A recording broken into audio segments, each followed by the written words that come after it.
ನಮಸ್ಕಾರ ಸ್ನೇಹಿತರೆ. ಶಿಕ್ಷಕರ ಹುದ್ದೆಗಳ ನೇಮಕಾತಿಗಾಗಿ ಅಂದ್ರೆ ಸರ್ಕಾರಿ ಹುದ್ದೆಗಳ ನೇಮಕಾತಿಗಾಗಿ ಅಧಿಸೂಚನೆ ಪ್ರಕಟವಾಗ್ತಾ ಇರುವಂತಾಗಿದೆ. ಪ್ರಾಥಮಿಕ ಶಾಲಾ ಶಿಕ್ಷಕರು, ದೈಹಿಕ ಶಿಕ್ಷಣ ಶಿಕ್ಷಕರು ಗ್ರೇಡ್ 2, ಪದವೀಧರ ಪ್ರಾಥಮಿಕ ಶಾಲಾ ಶಿಕ್ಷಕರು, ಗಣಕ ವಿಜ್ಞಾನ ಶಿಕ್ಷಕರು, ಪ್ರೌಢಶಾಲಾ ಸಹ ಶಿಕ್ಷಕರು, ದೈಹಿಕ ಶಿಕ್ಷಣ ಶಿಕ್ಷಕರು ಗ್ರೇಡ್ 1 ಈ ಎಲ್ಲ ಹುದ್ದೆಗಳಿಗೆ ನೋಟಿಫಿಕೇಶನ್ ಆಗ್ತಾ ಇರುವಂತಾಗಿರುತ್ತದೆ. ಈ ಒಂದು ಹುದ್ದೆಗಳ ಸಂಖ್ಯೆ ಎಷ್ಟು ಮತ್ತು ಕಲ್ಯಾಣ ಕರ್ನಾಟಕ ವೃಂದಕ್ಕೆ ಎಷ್ಟು ಹುದ್ದೆಗಳಿರುವಂತಾಗಿದೆ, ಒಟ್ಟು ಹುದ್ದೆಗಳು, ಈ ಎಲ್ಲ ಅಂಶಗಳಿಗೆ ಸಂಬಂಧಿಸಿದಂತೆ ಈ ವಿಡಿಯೋದಲ್ಲಿ ಡಿಟೇಲ್ ಆಗಿ ನೋಡೋಣ. ಪೂರ್ತಿಯಾಗಿರುವಂತಹ ವಿಡಿಯೋವನ್ನು ವೀಕ್ಷಿಸಿ ಹಾಗೂ ಈ ವಿಡಿಯೋ ಇಷ್ಟ ಆದರೆ ಲೈಕ್ ಮಾಡಿ. ಕರ್ನಾಟಕ ರಾಜ್ಯ ಪತ್ರ ವಿಶೇಷ ರಾಜ್ಯ ಪತ್ರಿಕೆಯಲ್ಲಿ ಈ ಒಂದು ಅಧಿಸೂಚನೆ ಪ್ರಕಟಿಸಿರುವಂತಾಗಿದೆ. 14 ಜುಲೈ 2026 ಒಂದು ಪ್ರಕಟಣೆ ಇರುವಂತದ್ದು ಆಗಿದೆ. ಈ ಒಂದು ಅಧಿಸೂಚನೆಯಲ್ಲಿ ಹುದ್ದೆಗಳು ಈ ರೀತಿಯಾಗಿರುವಂತಾಗಿದೆ. ಹುದ್ದೆಗಳ ವರ್ಗ ಮತ್ತು ವೇತನ ಶ್ರೇಣಿ ಎರಡೂ ಸಹ ಇರುವಂತಾಗಿದೆ.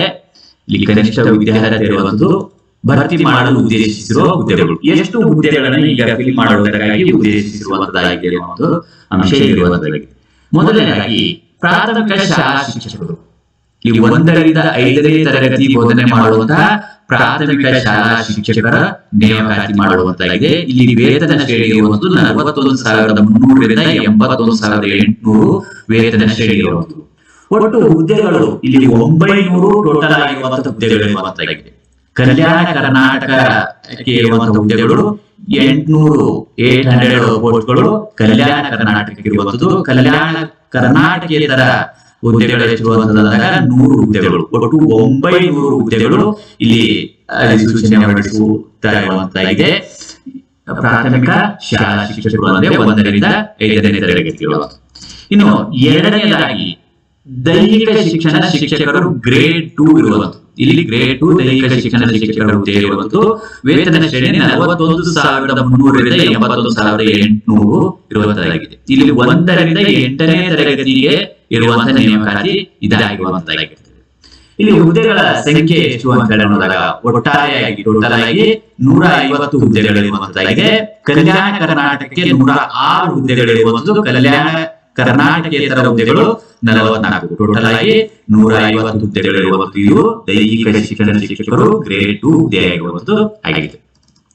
ಇನ್ನು ಮೂರನೇದಾಗಿ ಪದವೀಧರ ಪ್ರಾಥಮಿಕ ಶಾಲಾ ಶಿಕ್ಷಕರು, 6 ರಿಂದ 8ನೇ ತರಗತಿಗೆ ಬೋಧನೆ ಮಾಡುವಂತಹ ಶಿಕ್ಷಕರ ಹುದ್ದೆ ಪದವೀಧರ ಪ್ರಾಥಮಿಕ ಶಾಲಾ ಶಿಕ್ಷಕರು. ವೇತನ ಶ್ರೇಣಿ 44,425 ರಿಂದ 83,700 ವೇತನ ಶ್ರೇಣಿ ಆಗಿರುವಂತಾಗಿದೆ. ಇಲ್ಲಿ ಒಟ್ಟು ಹುದ್ದೆಗಳ ಸಂಖ್ಯೆ 8,500 ಹುದ್ದೆಗಳು ಇರುವಂತದ್ದಾಗಿದೆ. ಕಲ್ಯಾಣ ಕರ್ನಾಟಕಕ್ಕೆ 3,228 ಹುದ್ದೆಗಳಿರುವಂತದ್ದಾಗಿದೆ. ಇನ್ನು ಕಲ್ಯಾಣ ಕರ್ನಾಟಕೇತರ ಹುದ್ದೆಗಳಿರುವಂತದ್ದು 5,272 ಹುದ್ದೆಗಳು, ಟೋಟಲ್ 8,500 ಹುದ್ದೆಗಳು ಪದವೀಧರ ಪ್ರಾಥಮಿಕ ಶಾಲಾ ಶಿಕ್ಷಕರು ಅಂದ್ರೆ 6 ರಿಂದ 8ನೇ ತರಗತಿಗೆ ಬೋಧನೆ ಮಾಡುವಂತಹ ಶಿಕ್ಷಕರ ಹುದ್ದೆ ನೇಮಕಾತಿ ಇರುವಂತದ್ದು ಆಗಿದೆ. ಇನ್ನು 4ನೇದು ಗಮನಿಸಿ, ಗಣಕ ವಿಜ್ಞಾನ ಶಿಕ್ಷಕರ ಹುದ್ದೆ ಇರುವಂತಾಗಿದೆ. ಇದು 1 ರಿಂದ 8ನೇ ತರಗತಿಗೆ ಬೋಧನೆ ಮಾಡುವಂತಹ ಶಿಕ್ಷಕರ ಹುದ್ದೆಯಾಗಿರುವಂತಾಗಿರುತ್ತದೆ. ವೇತನ ಶ್ರೇಣಿ ನೋಡಿ 44,425 ರಿಂದ 83,700 ವೇತನ ಶ್ರೇಣಿ ಇರುವಂತದ್ದು ಆಗಿದೆ.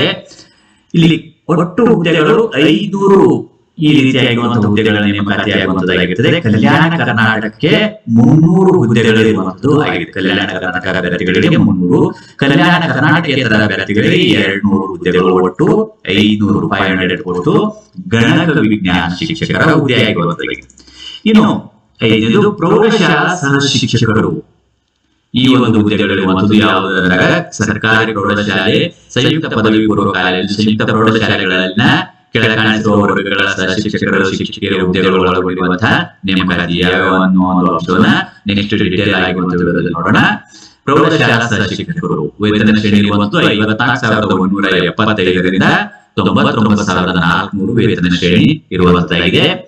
ಕಲ್ಯಾಣ ಕರ್ನಾಟಕದ ಹುದ್ದೆಗಳು 2,214 ಹುದ್ದೆಗಳಾಗಿರುವುದು. ಕಲ್ಯಾಣ ಕರ್ನಾಟಕೇತರ ಹುದ್ದೆಗಳು 2,286, ಒಟ್ಟು 4,500 ಹುದ್ದೆಗಳು ಪ್ರೌಢಶಾಲಾ ಶಿಕ್ಷಕರ ಹುದ್ದೆಗಳು ನೇಮಕಾತಿಯಾಗುವಂತದ್ದು ಆಗಿದೆ. ಇವುಗಳಿಗೆ ಸಂಬಂಧಿಸಿದಂತೆ ವಿದ್ಯಾರ್ಹತೆ ಇನ್ನಿತರ ಅಂಶಗಳನ್ನ ಮುಂಬರುವಂತಹ ವಿಡಿಯೋಗಳಲ್ಲಿ ಡೀಟೇಲ್ ಆಗಿ ನೋಡ್ಕೊಂಡು ಬರೋಣ.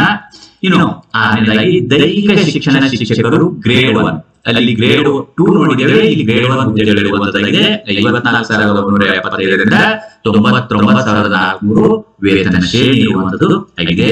ಹುದ್ದೆಗಳ ಸಂಖ್ಯೆಯನ್ನು ಗಮನಿಸಿದಾಗ 450 ಹುದ್ದೆಗಳಿರುವಂತದ್ದಾಗಿದೆ. ಕಲ್ಯಾಣ ಕರ್ನಾಟಕಕ್ಕೆ ಇರುವಂತದ್ದು 119 ಹುದ್ದೆಗಳು, ಕಲ್ಯಾಣ ಕರ್ನಾಟಕೇತರ ಹುದ್ದೆಗಳಿರುವಂತದ್ದು 131, ಒಟ್ಟು 450 ಹುದ್ದೆಗಳು ಇರುವಂತದ್ದಾಗಿದೆ. ಹೀಗೆ 6 ವಿಧವಾಗಿರುವಂತಹ ಶಿಕ್ಷಣ ಕ್ಷೇತ್ರದಲ್ಲಿ ಬೋಧನೆ ಮಾಡುವಂತಹ ಹುದ್ದೆಗಳ ನೇಮಕಾತಿ ಆಗ್ತಾ ಇರುವಂತಾಗಿದೆ. ಕಲ್ಯಾಣ ಕರ್ನಾಟಕಕ್ಕೆ ಸಂಬಂಧಿಸಿದಂತೆ ಹುದ್ದೆಗಳ ಸಂಖ್ಯೆ ಮತ್ತು ಕಲ್ಯಾಣ ಕರ್ನಾಟಕೇತರ ಪ್ರದೇಶಗಳಿಗೆ ಸಂಬಂಧಿಸಿದಂತೆ ಇಲ್ಲಿ ಹುದ್ದೆಗಳ ಸಂಖ್ಯೆ ಇರುವಂತದ್ದಾಗಿದೆ. ಈ ರೀತಿಯಾಗಿ ನಾವು ಈ ಒಂದು ವಿಡಿಯೋದಲ್ಲಿ ನೋಡ್ಕೊಂಡು ಬಂದಿರುವಂತಾಗಿದೆ. ಈ ಎಲ್ಲ ಒಂದು ಹುದ್ದೆಗಳಿಗೆ ವಿದ್ಯಾರ್ಥಿ ಏನ್ ಬೇಕು ಮತ್ತು ಸಿಲೆಬಸ್ ಏನಿರುವಂತದ್ದು ಇನ್ನಿತರ ಅಂಶಗಳಿಗೆ ಸಂಬಂಧಿಸಿದಂತೆ ನೆಕ್ಸ್ಟ್ ಡೀಟೇಲ್ ವಿಡಿಯೋಗಳಲ್ಲಿ ಸಹ ನೋಡ್ಕೊಂಡು ಬರೋಣ. ಈ ವಿಡಿಯೋ ನಿಮಗೆ ಇಷ್ಟ ಆದರೆ ಲೈಕ್ ಮಾಡಿ. ನೀವು ಯಾವ ಒಂದು ಹುದ್ದೆಗೆ ಪ್ರಿಪರೇಷನ್ ಮಾಡ್ತಾ ಇರುವಂತದ್ದು, ಬರುವಂತಹ ವಿಡಿಯೋಗಳಲ್ಲಿ ಯಾವ ಒಂದು ಹುದ್ದೆಗೆ ಸಂಬಂಧಿಸಿದಂತೆ ವಿಶೇಷವಾಗಿರುವಂತಹ ಪ್ರಾಮುಖ್ಯತೆ ಕೊಟ್ಟು ವಿಡಿಯೋಗಳನ್ನು ಸಿದ್ಧಪಡಿಸಬೇಕು ಅನ್ನೋ ಒಂದು ಅಂಶವನ್ನು ಸಹ ಕಮೆಂಟ್ ಮಾಡಿ ತಿಳಿಸಿ. ಮತ್ತೆ ಭೇಟಿಯಾಗೋಣ. ಎಲ್ಲರೂ ವಿಡಿಯೋಗಳನ್ನು ವೀಕ್ಷಿಸುತ್ತಾರೆ. ಧನ್ಯವಾದ.